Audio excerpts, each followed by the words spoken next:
देख रहे होंगे ये त्रिभुज से रिलेटेड एक प्रश्न पूछा गया है। जितने भी एग्जाम है कहीं कहीं लिखा मिलेगा, कहीं कहीं लिखा नहीं होगा, लेकिन ये हर एक क्वेश्चन आपका रेलवे में पूछा गया प्रश्न है। उसके बाद अगला प्रश्न ये देख रहे होंगे, उसके बाद आप ये देख रहे हो, ढेर सारे प्रश्न जो आपके एग्जाम में आए उनकी हम लोग चर्चा करेंगे। तो पहला काम कीजिए, आप कॉपी पे लेके बैठ जाइए, हर एक चीज को नोट करते हुए समझते हुए चलिए। और दूसरी खास बात, पहला काम कीजिए, वीडियो को लाइक कर दीजिए। देखते हैं आगे प्रश्न क्या है हमारा। पहला प्रश्न लिखा हुआ है, कह रहा किसी त्रिभुज में ए बी सी तथा सी के संभव मान है। तो देखो पहले कुछ बेसिक कॉन्सेप्ट समझते हैं हम लोग। कोई भी त्रिभुज हम लिख दे, ऐसे मान लो ये त्रिभुज हमने मान लिया है ए बी सी, ठीक, ये त्रिभुज क्या मान लिया हमने, ए बी सी। और कह रहे त्रिभुज के बारे में संभव मान क्या हो सकते हैं। तो एक चीज समझो, त्रिभुज का जो नियम होता है, त्रिभुज की कोई भी दो रेखाएं या दो भुजाओं, त्रिभुज की कोई भी दो भुजाओं का जो योग होता है वो हमेशा तीसरी भुजा से बड़ा होना चाहिए। एक तो कंडीशन ये होती है। या फिर हम ऐसा कहें कि जो त्रिभुज की दो भुजाओं का अंतर होता है वो एक बड़ी भुजा से छोटा होना चाहिए। कोई भी दुनिया का त्रिभुज, ये दो कंडीशन 100% लागू होती है। फिर से समझ लीजिए, यहाँ पर डिफरेंस का चिन्ह कर लीजिए। यानी अगर हम किन्हीं भी दो भुजाओं को जोड़ दें और वो तीसरी भुजा से बड़ा हो रहा है तो भी आपको त्रिभुज के नियम में लागू होता है। और अगर यदि दो भुजाओं का हम लोग अंतर निकाल दें और वो तीसरी भुजा से कम हो रहा है तो भी हमारा वो त्रिभुज की भुजाएं होती है। अब वही चीज यहाँ पर आपसे पूछी गई है, तो एक एक ऑप्शन को समझते हैं। जैसे हम अगर 2, 3 और 6, हमने क्या किया, 2 और 3 को जोड़ा तो देखा 5, और ये 6, हमने क्या कहा, दो भुजाओं का जो योग है वो तीसरी से बड़ा होना चाहिए। आप देख रहे होंगे दो भुजाओं को हमने जोड़ा लेकिन ये तीसरी से बड़ा नहीं हो रहा है, यानी ऐसे क्रॉस लग जाएगा। इसका मतलब पहला ऑप्शन हमारा नहीं हो सकता है, ठीक है ना। समझते हुए चलना है हर एक पॉइंट को। अगला देखो 12, 4 और 3, अगर हम 4 और 3 को जोड़ेंगे तो 4 और 3 हो जाएगा 7, वो भी 12 से छोटा है, तो दूसरा ऑप्शन भी हमारा नहीं होगा, है ना। जो हमने इधर कंडीशन लिखी है ये कंडीशन अप्लाई होनी चाहिए। अच्छा तीसरा समझो, तीसरा है 2, 4 और 5, अगर हम 2 और 4 को जोड़ोगे तो ये हो जाएगा भाई साहब 6, और ये 5 से बड़ा है। इसका मतलब हमारा तीसरा ऑप्शन एकदम सही हो जाएगा। चौथे को भी समझ लो, 5, 9 और 3। अब देखो 5 और 3 को जोड़ेंगे हम, अगर इन दोनों को जोड़ दे, 5 और 3 जोड़ोगे वो होगा 8, और तीसरी भुजा कौन सी है, 9, तो ये भी बड़ा नहीं है, ये भी छोटा है। इसका मतलब चौथा ऑप्शन भी हमारा नहीं होगा। तो बात समझ में आई कि नहीं। तो स्टार बना के अपने कॉपी में लिख लीजिए कि त्रिभुज के किन्हीं दो भुजाओं का योग तीसरी भुजा से बड़ा होता है, या फिर त्रिभुज की किन्हीं दो भुजाओं का अंतर तीसरी भुजा से छोटा होता है। अंतर से भी प्रूव कर सकते हैं हम लोग। जैसे अगर हम यहाँ पर लिखे 2, 3 और 6, तो 6 और 4 का अंतर करोगे तो 4 आएगा, सॉरी 6 और 2 का अंतर करोगे तो क्या आएगा, 4। हमने कहा जो अंतर होता है वो तीसरी से छोटा होना चाहिए, जबकि ये तीसरी से बड़ा हो रहा है। बाकी कंडीशन किसी में भी ये नियम नहीं लगेगा। तो जब भी किसी त्रिभुज की भुजाएं दी जाए, आपको ये चेक करना हो कि त्रिभुज की भुजाएं है या नहीं, तो 2 को जोड़ो, तीसरी से बड़ी हो रही तो भी वो त्रिभुज होगा, और 2 को घटाओ, तीसरी से छोटी हो रही तो भी वो त्रिभुज होगा। बोलो बात समझ में आई कि नहीं। जल्दी से नोट कर लीजिए, प्रश्न भी नोट कर लीजिए, जबरदस्त है। और अगला करते हैं हम लोग क्वेश्चन नंबर 2। पढ़ो इसको भी और खुद से ट्राई करो। क्वेश्चन नंबर जो 2 है, लिखा हुआ किसी त्रिभुज में ए बी सी तथा सी के संभव मान, इसमें भी वही कोई भी त्रिभुज, अब देखो डायरेक्ट करो, 6, 9 और 2, हमने क्या कहा, किन्हीं दो भुजाओं का योग। तो देखो हमेशा हम लोग छोटी भुजा देख रहे हैं, जैसे 6 और 2 जोड़ोगे तो ये 8 होगा, और तीसरी भुजा क्या है, 9। हमने कहा दो भुजाओं को जब जोड़ो तो वो बड़ा होना चाहिए, जबकि देख रहे होगे यहाँ पर छोटा है। इसका मतलब पहला ऑप्शन नहीं होगा। दूसरा चेक करो, 3, 7, 13, अगर हम 7 और 3 को जोड़ेंगे तो ये 10 होगा, और तीसरी भुजा क्या है, 13। दोनों का योग फिर छोटा हो रहा है, तो इसका मतलब ये भी त्रिभुज की भुजाएं नहीं है, तो बी ऑप्शन भी नहीं होगा। तीसरा देखते हैं, 17, 7, 8, अब देखोगे 7 और 8 आप जोड़ोगे तो ये हो जाएगा 15। हमने कहा दो भुजाओं का योग बड़ा होना चाहिए, यहाँ पर आप देख रहे होगे 17 से 15 छोटा है, इसका मतलब तीसरा भी नहीं होगा। तो 100% ऑप्शन चौथा सही होगा। लेकिन कंडीशन चेक करते हैं, हमने लिखा 9, हमने लिखा 16, हमने लिखा 18, तो छोटी वाली भुजाओं को जोड़ो, 16 और 9 कितना होगा, 25, और उधर के 18। इसमें देखो दो संख्याओं का योग तीसरी से बड़ा हो रहा है कि नहीं, तो इसका मतलब चौथा ऑप्शन हमेशा सही होगा। तो भुजाएं प्राप्त करने के लिए या भुजाएं ज्ञात करने के लिए आप समझ गए होंगे किसी भी त्रिभुज की कैसे पता करते हैं। छोटी वाली दोनों को जोड़ दो और ये चेक करो क्या वो तीसरी से बड़ी है कि नहीं। अगर वो तीसरी से बड़ी तो वो 100% त्रिभुज की भुजाएं होंगी। क्लियर, इसका भी स्क्रीनशॉट कर लीजिए। अगला प्रश्न करते हैं। आगे देखिए क्वेश्चन नंबर 3, इसमें फिगर बना हुआ है, कह रहा है कि दिए गए चित्र में यक्ष का मान ज्ञात कीजिए। अब देखो कोई भी त्रिभुज हो, कंडीशन स्टार बना के लिखते जाओ अपने कॉपी में ना, फिर आने वाले समय में आप बढ़िया लेवल का क्वेश्चन नहीं कर पाओगे। जैसे ये हमने ए बी सी लिख दिया, अब यहाँ पर आप समझो कोई भी दुनिया का त्रिभुज है, त्रिभुज के जो तीनों आंतरिक कोण होते हैं, जैसे मान ले इसको हम मान ले स्मॉल ए, इसको मान ले स्मॉल बी, इसको स्मॉल सी, तो जो त्रिभुज के अंदर के तीनों कोण होते हैं उनका तीनों का योग होता है 180 डिग्री। कितना होता है? 180 डिग्री। दूसरी एक खास बात ये होती है कि अगला अगर हम फिगर यहाँ पर बनाएं, अगर कभी भी आपको समद्विबाहु त्रिभुज मिल जाए, समद्विबाहु का मतलब होता है भाई साहब दो भुजाएं बराबर। हमने कहा अगर ये दो भुजाएं आपस में बराबर है तो जितना कोण भाई साहब ये होगा उतना ही कोण ये, यानी अगर इसको थीटा मानोगे तो ये भी थीटा होगा। कब? जब ये दो भुजाएं बराबर होगी। ठीक, यहाँ पर समानता नहीं, बराबर कहेंगे। अगर ए बी, यहाँ पर समझो ध्यान से, ए बी और ए सी बराबर है, कोई भी दुनिया का त्रिभुज हो अगर उसकी दो भुजाओं की जो लंबाई है वो बराबर है तो वो समद्विबाहु त्रिभुज होगा। अगर त्रिभुज में आपको समस्या हो रही तो शुरू से एक एक लेक्चर को निपटाइए। पहले त्रिभुज में हमने डिटेल से यही चर्चा की कि समबाहु त्रिभुज क्या होता है, समद्विबाहु क्या होता है, समकोण क्या होता है, विषमबाहु क्या होता है, ढेर सारे चर्चाएं त्रिभुजों की हमने की है। उसके बाद ट्रिपलेट्स को डिटेल से पढ़ा, यानी पिछले के लेक्चर आप देखिए, यकीन मानो ये प्रश्न एक भी प्रश्न हमको नहीं बताना पड़ेगा, सब आप कर लोगे। सारे के सारे क्वेश्चन पूछे गए। फिलहाल में हम सीखते हैं क्या, त्रिभुज के तीनों आंतरिक कोणों का योग 180 होता है। दूसरी भाई साहब खास बात ये कि अगर दो भुजाएं बराबर हो, जैसे हमने लिख दिया ए बी बराबर ए सी, तो ये नीचे वाले दोनों कोण बराबर होंगे। अब इसमें आप फिगर में गौर से देखोगे उसने ये इक्वल का चिन्ह क्यों लगाया है, क्योंकि ये दो भुजाएं बराबर है। अब इस नियम के अनुसार अगर हम देखेंगे कि अगर दो भुजाएं बराबर हो तो कोण भी बराबर होंगे। अगर ये कोण x है तो ये भी x होगा। पहले बताओ इतनी बात समझ में कि ये x कैसे हो गया? फिर से समझो, ए बी और ए सी कैसी है? बराबर। इस चित्र में ए बी और ए सी बराबर है, और ये हमें कैसे पता चला? ये इक्वल का चिन्ह भुजाओं में दिया गया है। तो कह रहा है, अब देखो पहला नियम हमने क्या बताया, तीनों का योग कितना होता है? 180। इन दोनों नियमों से बड़ी आसानी से आ जाएगा, यानी अगर इन दोनों तीनों को हम जोड़ दें तो 180 बराबर हो जाएगा, यानी x प्लस 50 ये किसके बराबर होगा? 180 के बराबर होगा। तो ये हो जाएगा भाई साहब 2x बराबर 180 माइनस 50।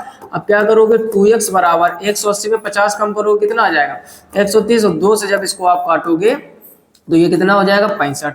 तो फाइनल आंसर जो इसका हो जाएगा वो 65 हो जाएगा। फिलहाल में इसमें ऑप्शन नहीं दिए गए तो आप ऐसे कर लीजिए, आंसर इसका कितना हो जाएगा? 65 डिग्री। बोलो कॉन्सेप्ट समझ में आया कि नहीं? फिर से समझ लो, कभी भी कोई त्रिभुज दुनिया का हो उसके तीनों कोणों का योग 180 होता है। अगर दो भुजाएं बराबर हो तो कोण भी बराबर होंगे, तो x और x 2x हो जाएगा, प्लस 50 बराबर 180, 180 में 50 घटाओगे 130 बचेगा, और 2 से काट दोगे, फाइनल आंसर 65। x का मान पूछा गया तो 65 हो जाएगा। क्लियर? बढ़िया जबरदस्त प्रश्न है, स्क्रीनशॉट कर लीजिए। और अगला देखते हैं क्वेश्चन नंबर 4। पढ़ो क्वेश्चन नंबर 4 और उसको भी खुद से करने का प्रयास करो। कह रहा है त्रिभुज A B C, A B बराबर ए सी। अब देखो कोई त्रिभुज भाई साहब आपको ए बी सी दिया गया है और उसी के लिए बोला गया है कि जो ए बी है वो ए सी के बराबर है। जैसा अभी फिगर दिया गया था सेम उसी टाइप से हम लोग बनाएंगे। ये हम लोगों ने मान लिया एक त्रिभुज है, ये ए मान लिया, ये बी मान लिया, ये सी। खुद उस क्वेश्चन ने बोला है कि ए बी जो है वो ए सी के बराबर, तो समझ जाओ ये कोण भी उसका बराबर होगा। खैर आगे देखते हैं पूछा क्या गया। कह रहा है कोण ए 70 डिग्री है, ऊपर वाला भाई साहब आपको दिया गया है 70 डिग्री। तो कह रहा है कोण सी का मान, इसका मान पूछ रहा है। हमने अभी क्या बताया, अगर ये थीटा होगा तो ये भी थीटा होगा। क्यों? क्योंकि ये दोनों भुजाएं बराबर है। बात समझ में आ रही है कि नहीं? अगर अभी तक लाइक नहीं किया तो पहला काम भाई साहब लाइक कर दीजिए, ताकि हमारी एनर्जी कभी भी कम ना होने पाए। क्लियर? अब समझो यहाँ पर दो भुजाएं बराबर है तो दो कोण बराबर होंगे। हमने कॉन्सेप्ट सीखा है कि त्रिभुज के तीनों कोणों का योग कितना होता है? 180। तो बराबर कितना कर दोगे?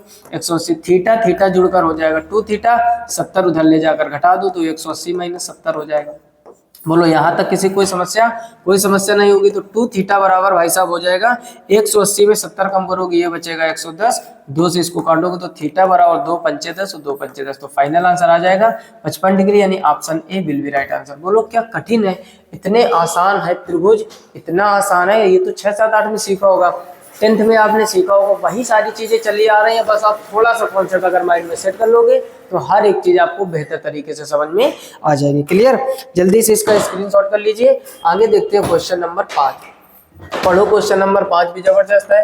कह रहा है एक त्रिभुजों में, कह रहा है निम्नलिखित में से कौन सा या कौन से कथन सही है। देखो कथन सही, कथन और निष्कर्ष वाला जब भी क्वेश्चन आता है तो आपको अगर बढ़िया लेवल का नॉलेज होगा तभी कर पाओगे। समझो यहाँ पर कह रहा है एक त्रिभुज के सभी कोण 60 डिग्री से कम हो सकते हैं। अब देखो कह रहा है एक त्रिभुज के क्या सभी कोण 60 डिग्री से कम होंगे। एक बात बताओ भाई साहब, हमने कहा θ1 प्लस θ2 और प्लस θ3 बराबर कितना होता है 180, यानी तीनों कोणों का योग 180 होना चाहिए, ये बात कंफर्म है। अगर ये तीनों कोण 60 से कम कर दोगे, जैसे मान लो ये भी 50 कर दिया, ये भी 50 कर दिया, ये भी 50, तो अब तीनों को जोड़ोगे तो ये तो 150 ही हो पाएगा। थीटा का मान हर एक कोण के लिए 60 से कम नहीं हो सकता। अगर तीनों 60 से कम कर दोगे तो 180 नहीं बनेगा, इसका मतलब वो त्रिभुज ही नहीं होगा। तो पहला क्वेश्चन, पहला पॉइंट तो बिल्कुल गलत हो जाएगा। बात समझ में आई कि नहीं? आ जानी चाहिए। दूसरा कह रहा है एक त्रिभुज में एक अधिक कोण हो सकता है, बिल्कुल हो सकता है। कोई भी त्रिभुज हमने इस टाइप का बना दिया, अधिक कोण मान लो, ये हमने 110 मान लिया। अधिक का मतलब जो 90 से ज्यादा हो।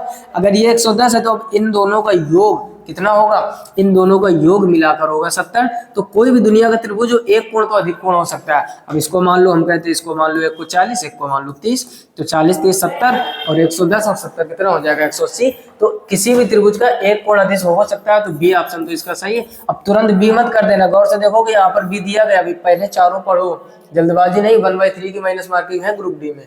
आगे कह रहे हैं एक त्रिभुज में दो समकोण हो सकते हैं। अब ये भी बात तुमको नहीं लग रही होगी क्या कि कोई भी दुनिया का त्रिभुज हो भाई साहब, एक ही कोण तो 90 डिग्री बनता है, त्रिभुज का एक ही कोण तो समकोण होएगा। अब जैसे हम लोग बनाने का प्रयास करें, हम कहते हैं ये बना दो, तो ये भी आपको 90 दिख रहा होगा और ये भी आपको 90 दिख रहा होगा, तो क्या ये त्रिभुज बन जाएगा? इसे मिला हुआ तो चतुर्भुज हो गया। इसका मतलब कोई भी दुनिया में ऐसा त्रिभुज संभव नहीं है जिसके दो कोण समकोण अर्थात 90 डिग्री हो। तो तीसरा पॉइंट नहीं सही है। आगे पढ़ो, कह रहा है एक त्रिभुज में दो न्यून कोण हो सकते हैं। अरे यही एग्जांपल देख लो ना, 30 भी न्यून कोण है, 40 भी न्यून कोण है, दो न्यून कोण है, तो एक अधिक कोण होना पड़ेगा। इसका मतलब चौथी बात भी सही लिखी है। तो इसका चौथा ऑप्शन और बी ऑप्शन ये दो सही है, तो बी और डी ऑप्शन ए आपका बिल्कुल सही हो जाएगा। तो ऐसे प्रश्नों में भाई साहब कभी भी जल्दबाजी मत करना कि देखा आपने कि बी वाला पॉइंट सही लिखा हुआ, तुरंत बी को टिक कर दो। देख रहे हो ना, पहला ऑप्शन आया। पहले आप चारों पॉइंटों को पढ़ो, समझो, उसके बाद ऑप्शन देखोगे किसमें फाइनल आंसर आपका आएगा। क्लियर? जल्दी से इसका स्क्रीनशॉट कर लीजिए। आगे देखते हैं क्वेश्चन नंबर 6। आगे देखिए क्वेश्चन नंबर 6, इसको भी समझने का प्रयास करो। 6 नंबर में लिखा है दिए गए चित्र में x + y + z का मान ज्ञात करो। अब देखो ये फिगर दिया गया, इतना जबरदस्त प्रश्न है कि पेन भी उठाने की जरूरत नहीं है अगर आप थोड़े से समझदार हो। कैसे? एक चीज बताओ, आपसे x + y + z पूछा गया, x आपको ये दिख रहा होगा, y आपको ये दिख रहा होगा और z आपको ये दिख रहा होगा। एक बात बताओ, पहले कुछ कॉन्सेप्ट यहाँ पर समझो। जैसे इस फिगर को हम थोड़ा ऐसे बनाना चाहें, ठीक, ये फिगर है आपका, ठीक। इस वाले को भाई साहब ने x दिया है, इस वाले को y कहा गया है और इस वाले को z कहा गया है।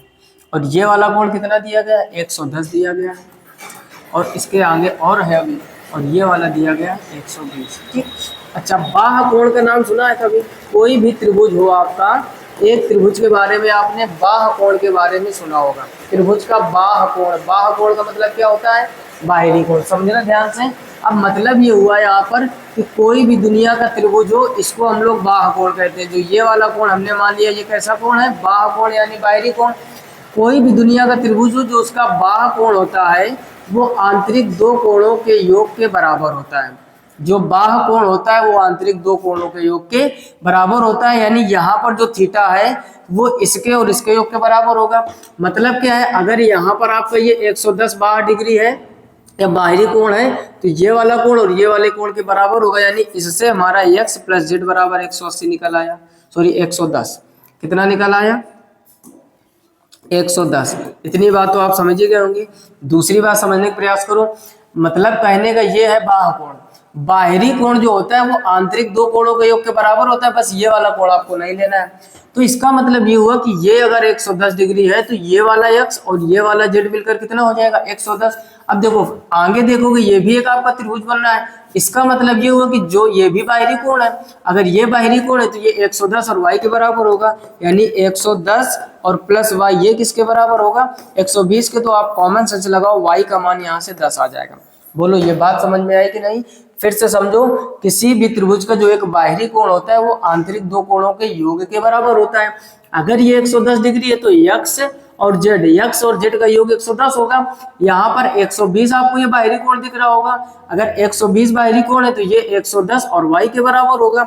अगर 110 प्लस वाई बराबर 120 है, 110 इधर ले जाकर घटा दोगे तो वाई का मान 10 आ जाएगा।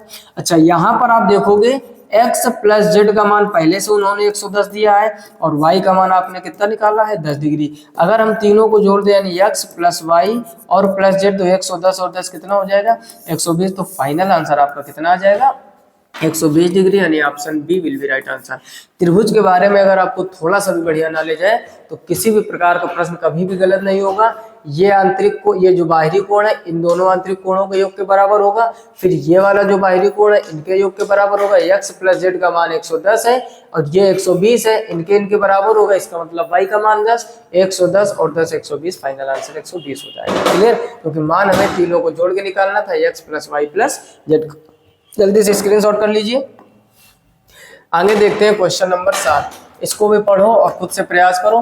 कह रहा है एक त्रिभुज की किन्हीं दो भुजाओं का योग कितना होता है। समझो, कोई भी एक त्रिभुज है वही शुरू से बताते आ रहे हैं हम लोग। जैसे हमने मान लिया ये आपका एक त्रिभुज है, ठीक, ये क्या है त्रिभुज है। कह रहा है एक त्रिभुज को किन्हीं दो भुजाओं का योग।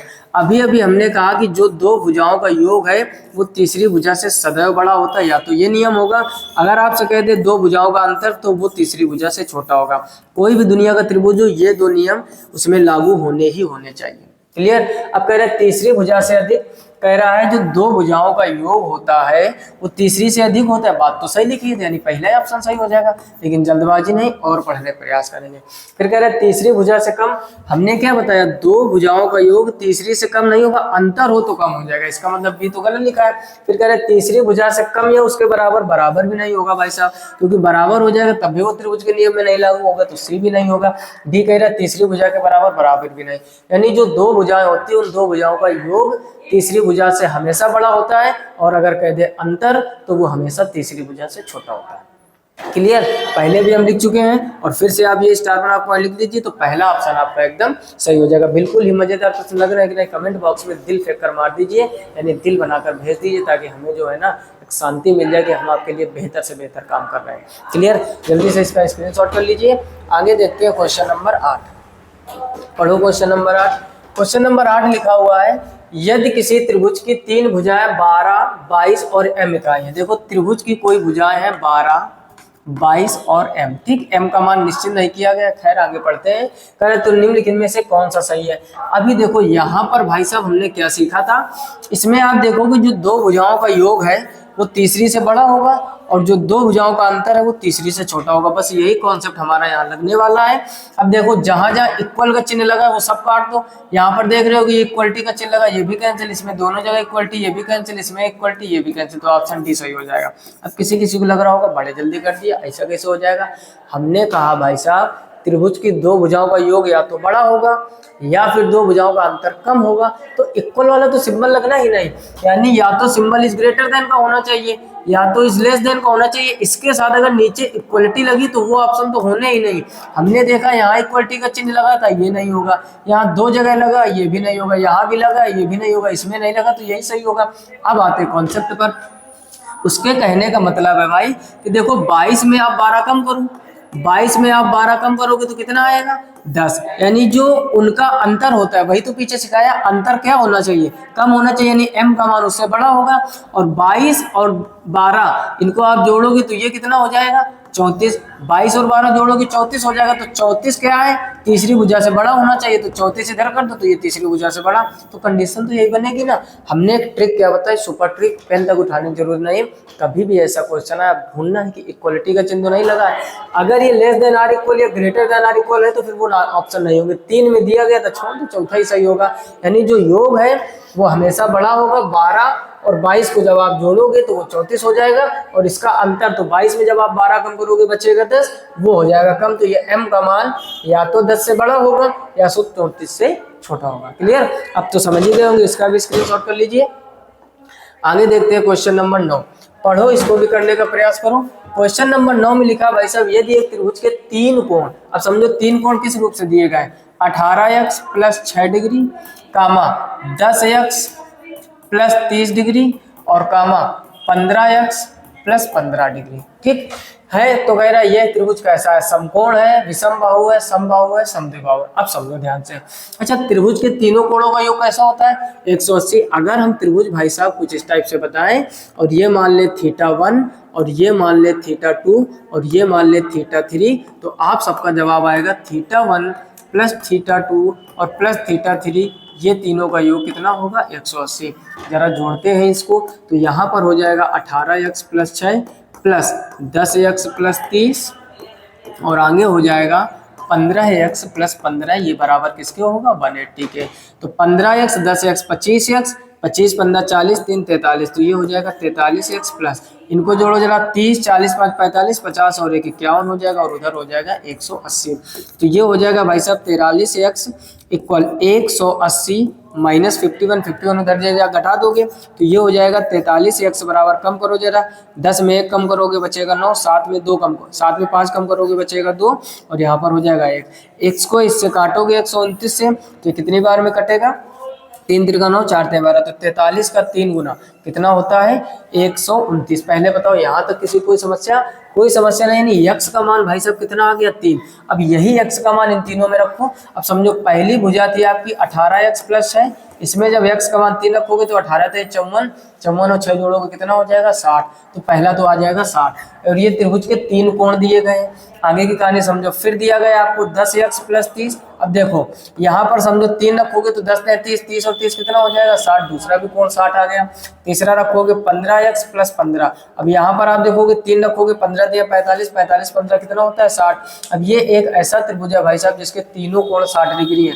अब आप ही बताइए कि जब तीनों कोण 60 डिग्री हो, कोई भी दुनिया का ऐसा त्रिभुज जिसके तीनों कोण 60 डिग्री हो या तीनों भुजाएं बराबर हो, तो हम लोग क्या कहते हैं, वो होता है भाई साहब समबाहु त्रिभुज। यानी option C will be right answer, समबाहु त्रिभुज सही हो जाएगा, क्योंकि तीनों कोण बराबर है तो तीनों भुजाएं बराबर होगी और तीनों भुजाएं बराबर होंगी तो समबाहु त्रिभुज कहलाएगा। क्लियर, एकदम आसान प्रश्न था, सबको जोड़ के 180 कर दिया, x का मान निकाल दिया।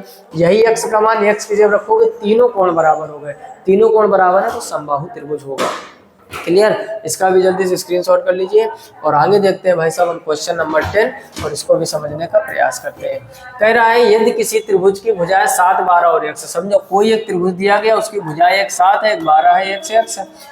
कह रहा और 1 एक पूर्णांक है, पूर्णांक मतलब इंटीजर यानी दशमलव वाली संख्या नहीं है, तो x के संभावित मानों की संख्या ज्ञात कीजिए। अब देखो ये जबरदस्त प्रश्न है और इसको हम कहेंगे वेरी वेरी इंपॉर्टेंट। देखो संभावित मान का मतलब क्या है भाई साहब, देखो जैसे हम आपसे कहें 2 और 4, समझो हम कहें 2 और 4 के बीच में संभावित पूर्णांक कितने हैं, तो आप कहोगे भाई साहब एक ही तो गायब है 3 वाला, तो निकालते कैसे हैं उसकी कहानी को समझो। यानी 4 में अगर हम 2 कम कर दें, 4 में अगर हम 2 कम कर दें तो क्या आएगा भाई साहब, 2। समझने का प्रयास करना, जबरदस्त कॉन्सेप्ट है। 4 में अगर हम 2 कर दें तो आएगा 2, यानी 2 संख्याएं, लेकिन है यहाँ एक ही संख्या, नहीं समझे। देखो ये मत सोचना कि 3 लिखा हो, ये देखो संख्याएं कितनी, संख्याएं 3। या फिर ऐसे हम करते हैं, हमने लिख दिया 2 और 6 के बीच में कितने पूर्णांक हैं, तो देखो 6 में आप जब 2 कम करोगे तो आ जाएगा 4, यानी अगर हम घटा रहे हैं तो 4 पूर्णांक है। लेकिन आप देखोगे यहाँ पर भरेंगे हम तो 3 4 5, यानी 3 डिजिट तो भर सकते हैं, जबकि यहाँ क्या आ रहा है 4, यहाँ पर आया था 2 लेकिन डिजिट हम 1 भर पा रहे थे। इसका मतलब ये है कि अगर आखिरी संख्या में पहली संख्या घटा दे और उसमें 1 और कम कर दे तो हमारे संभावित मान होते हैं, नहीं बल्ले पड़ा। फिर से समझो, हमने कहा कोई भी दुनिया की 2 संख्याएं दी जाएं, उनके बीच में कितने पूर्णांक है पता करना हो तो आखिरी वाले से पहला वाला घटा दो, आखिरी वाले से जब पहला वाला घटा दोगे फिर उसमें 1 और कम कर दो। क्यों, हमने 4 में 2 कम कर दिया तो 2 आया था, तो 2 में 1 और कम कर दे तो एक ही संख्या तो यहाँ भरी जा सकती है। वैसे हमने 6 में 2 कम कर दिया तो कितना आया 4, यानी संख्याएं आ रही 4 लेकिन संख्याएं भर तो 3 ही पा रहे हो ना, 3 4 5, तो 1 और कम करना पड़ता है, नहीं समझे। हम कह रहे हैं 2 और 10 के बीच में कितने संभावित पूर्णांक है, तो अब समझो यहाँ पर 2 और 10 के बीच में तो पहला काम करो, 10 में 2 कम करोगे तो 8 हो जाएगा, यानी संभावित पूर्णांक 8 हो जाएंगे। लेकिन अब भरने का प्रयास करो, 2 के बाद क्या आता है 3, फिर 4, फिर 5, फिर 6, फिर 7, फिर 8, फिर 9।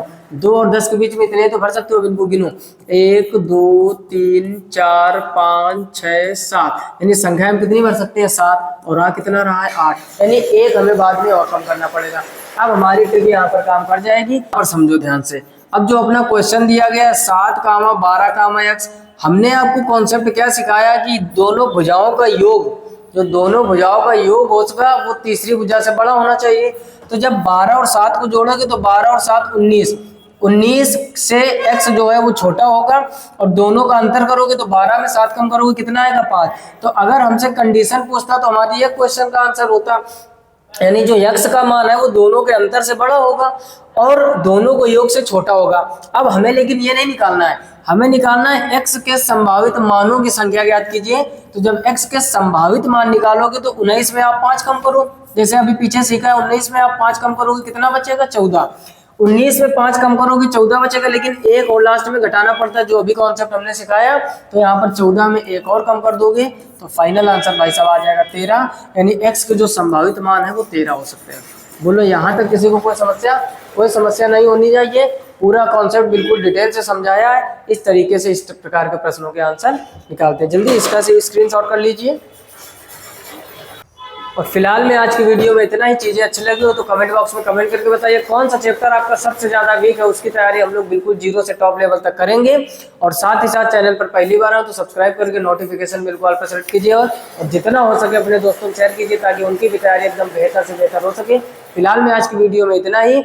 मिलते हैं नेक्स्ट वीडियो में, तब तक अपना ख्याल रखिए, अच्छे से पढ़ाई कीजिए। और एक खास बात, पिछले के जितने भी लेक्चर्स हुए ट्रायंगल के, जितने भी चैप्टर हैं, आपका अगर कम समय में अधिक बेहतर तैयारी करनी मैथमेटिक्स की तो जितनी प्लेलिस्ट बनी है लेक्चर 1 से चालू कीजिए, पूरी निपटा दीजिए। यकीन मानो 25 में एक सिंगल क्वेश्चन नहीं होगा जो आप छोड़ते हो। क्लियर। फिलहाल में आज की वीडियो में इतना ही। मिलते हैं नेक्स्ट वीडियो में, तब तक अपना ख्याल रखिए, अच्छे से पढ़ाई कीजिए। तब तक के लिए जय हिंद।